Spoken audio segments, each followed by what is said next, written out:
I'm under a tight deadline here, so I won't waste your time or mine, and we'll get going here. Really quick, Yes. I think your collar is up. Oh, thank you very much. It is. Thank you for helping me out there. We don't like. I've been saved from so many fashion faux pas, so I've got an eye out for that type of thing. Let me make sure, I see your name in print. Seth Wickersham, is that correct? Okay. ESPN senior writer would be a correct title? Yeah. All right.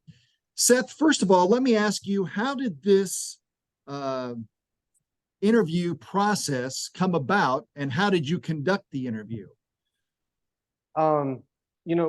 A year, well, I would say within months of his retirement, I had written him a letter because, as any driven person knows, the manner in which he walked away was bound to have a reckoning of sorts. I mean, you don't dedicate yourself as much to his craft as he did and become as great at it as he was, and then just leave it. And so I kind of suspected that he would be dealing with some remnants of it. Identity issues. Who am I now? What am I going to do next? And that was kind of the theme of the letter that I wrote. And he wrote back and he said, I'd like to talk to you. I don't know if it's going to be in 2 months or 2 years. Definitely ended up being closer to 2 years. And that's how it went. And I visited him a lot. We spoke once December of 19. We spoke in December of 21, February of 22. I was in Indianapolis for about a week in May of 22.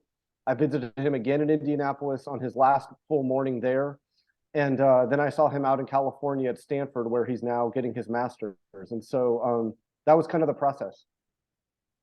For all his greatness as a player in Indianapolis, the lasting image for a lot of Colts fans is him being booed off the field at that preseason game when news of his retirement leaked.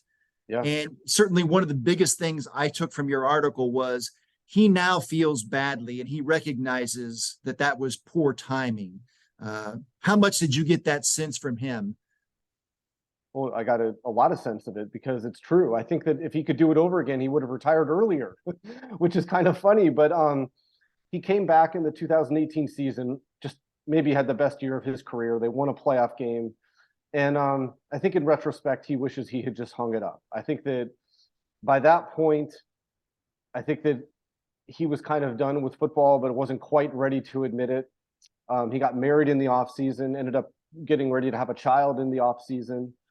And, again, though, he still had a passion for football. And even though he had fallen out of love with it, it wasn't so easy. And his foot was bothering him, and it kept bothering him. And as much as chronic pain was a factor, how he acted in chronic pain was a factor. And he could feel himself reverting back to this kind of moody, selfish, very difficult person to be around, a person that he wasn't proud of, and a person that defined a lot of his existence in 2016, 2017, when he was barely playing and his shoulder injury threatened to derail his career. It wasn't that he lost his love for football, but the chronic pain he dealt with made him lose his love for football. Is that a fair statement? Well, that and also just the way that he was, who the person was. I don't think he was proud of himself in a lot of 2016, 2017. He disappeared to Holland. You guys remember that, of course. And I really wanted to report about what happened there. It was not only that he went to this training facility by the guy who was kind of his, ended up being his therapist in a lot of ways, but was also a personal trainer, Willem Kramer, with the goal of just having a shoulder that worked and was functional, to say nothing of throwing a football again. When he was there, he ended up, really facing who he had become. And as he told me, he goes, I had a lot of understanding as myself as a quarterback and no understanding of other parts of myself at all.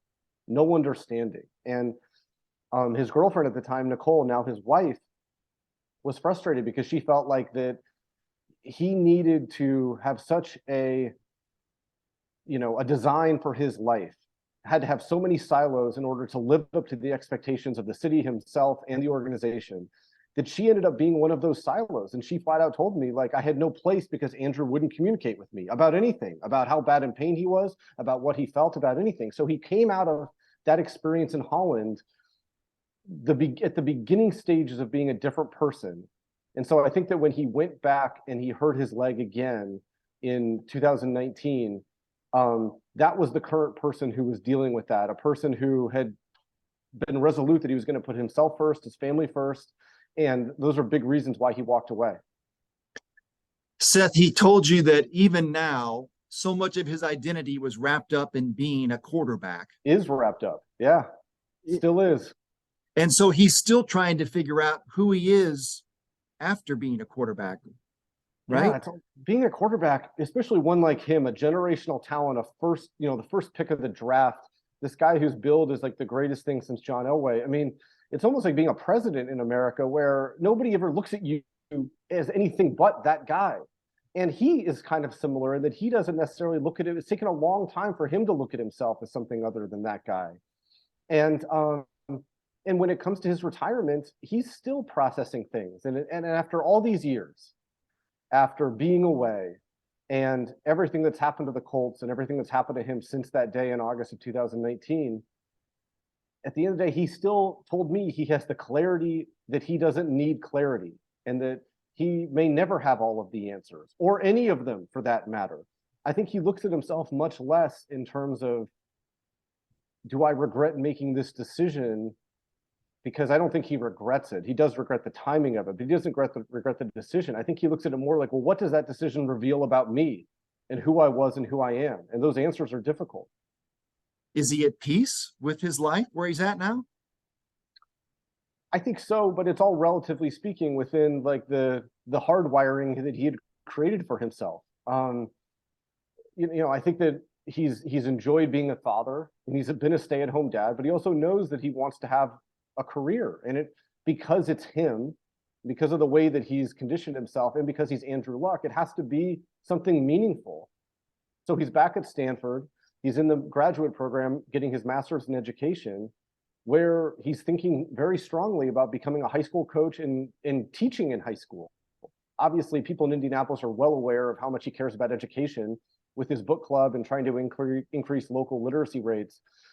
That's a path that seems his best one right now. In August of 21, he spoke to a high school football team in Colorado, the type of thing, he used to do all the time as a player and hadn't done in retirement.